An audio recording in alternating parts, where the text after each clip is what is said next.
Rally आया था, आज इसका कंटिन्यूएशन हो रहा है। मुझे लगता है कि यहाँ से स्टॉक तेज होगा। अभी 552 553 के आसपास है। 547 46 का एक छोटा सा स्टॉप लॉस के साथ खरीदने का सलाह होगा।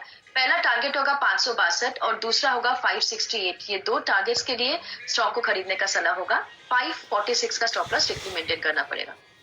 ओके, तो 562 568 के टारगेट्स के लिए खरीदारी करके चलें, ये है सिमी जी की राय। आईजीएल ये एक स्टॉक है जो अब आपको एक्शन में आते हुए दिख रहा है और एक्शन भरपूर इस काउंटर में भी है। चोपड़ा साहब भी हमारे साथ जुड़ रहे हैं। चोपड़ा साहब, स्वागत है। बढ़िया एक्शन आ रहा है बजट के बाद बाजार में। ये जो तेजी आई है स्पेशली बैंक्स और फाइनेंशियल्स में, क्या इसको यहाँ से और एक्सटेंड होते हुए दिखते हैं?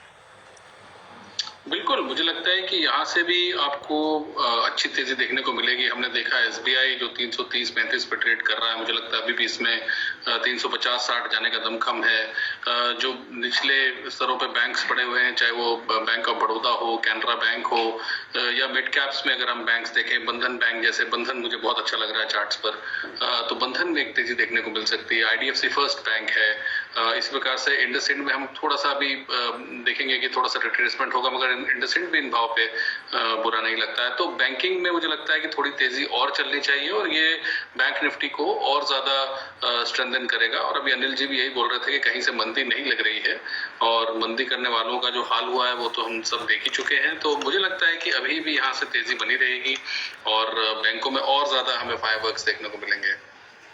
ओके, तो बैंकों में और तेजी देखने को मिल सकती है, ये है राय इस वक्त चोपड़ा साहब की तरफ से आती हुई दिख रही है। और बेहद मजबूती के साथ कारोबार, हालांकि पिछले कुछ मिनटों में थोड़ी सी प्रॉफिट बुकिंग आई है, लेकिन जाहिर सी बात है कि आखिरी मिनटों में थोड़ी प्रॉफिट बुकिंग आना लाजमी। एक और बेहतरीन स्टॉक टाटा मोटर्स। सिमी जी, आज सुबह सुबह आपने बीटीएसटी कॉल्स के तौर पर दिया था और 295 रुपए वाला आपने टारगेट भी बड़े एग्रेसिव, तीसरा टारगेट 315 का दिया, उसके भी पार निकल कर ट्रेड करता हुआ दिखा है। बहुत ही शानदार कॉल आज आपका ये रहा। अब बताएं क्या करना है, अपडेट्स देने एक बार आपके जो दर्शक हैं उनके लिए। देखिए, मेरे ख्याल से टाटा मोटर्स को अभी भी होल्ड किया जा सकता है, क्योंकि मुझे लगता है कि टाटा मोटर्स में एक बड़ा तेजी अभी भी बाकी है। मेरा ओवरऑल टारगेट 340-50 का है। स्टॉक अभी 315 के आसपास है। रिसेंटली काफी बड़ा करेक्शन गुजर के आया है।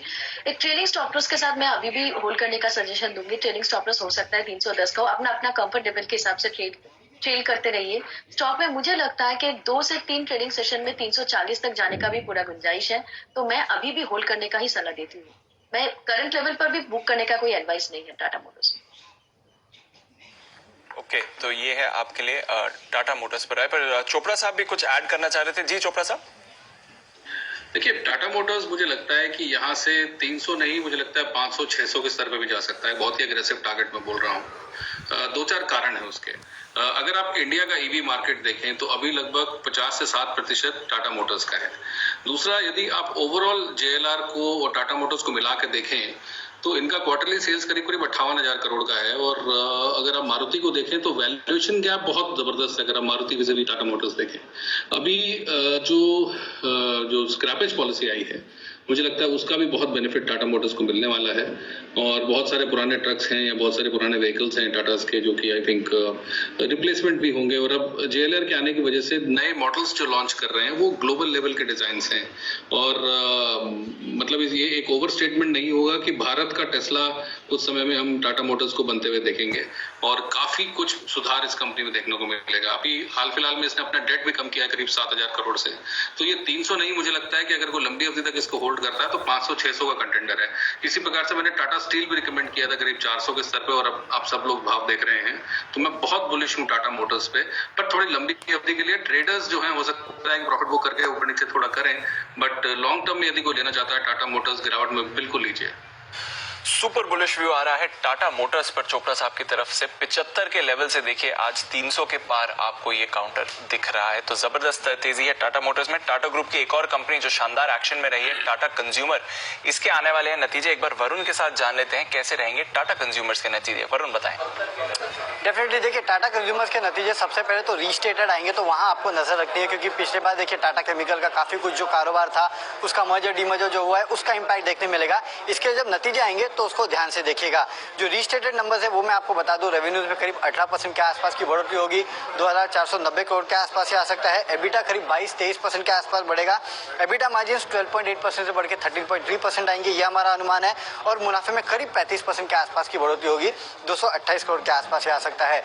अंतर्राष्ट्रीय कारोबार, वहां से प्रदर्शन अच्छा रहेगा, करीब 9% के आसपास की बढ़ोतरी का अनुमान लगाया जा रहा है।